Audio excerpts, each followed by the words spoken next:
So my little LUMIX camera here, I picked it up the other day, and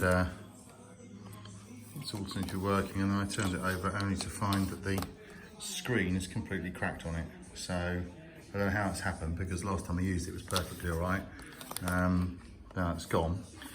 But I thought, well, do I just get it repaired or throw it away and buy a new one? But you know, these are a couple £100 each, maybe more, 250.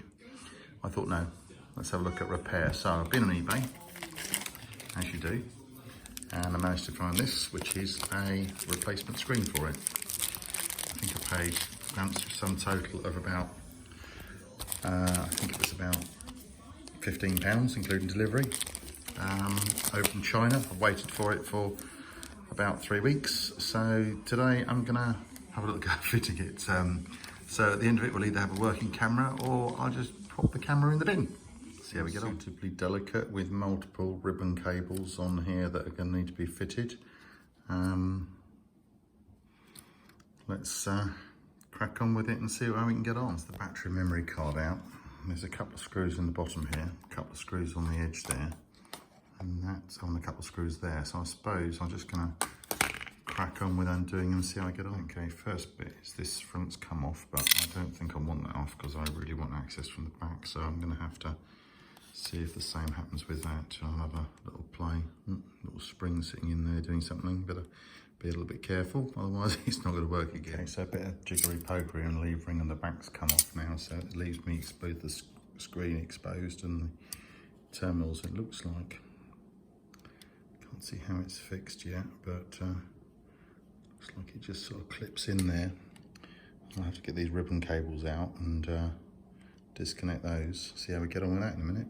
Keep you informed. Frying off, but this sort of button control centre's come off now, and so we've got this ribbon affair. So this one's off completely off the back plate. I've got to work out how to deal with these this connector here and how I get that off and get the new one on. The other one just pinged off on its own. There's a little one in the middle there, but that I don't know how I'm going to do with that. Anyway, we'll come back to that in a minute. Not sure how well it's going, but this is the new screen going on.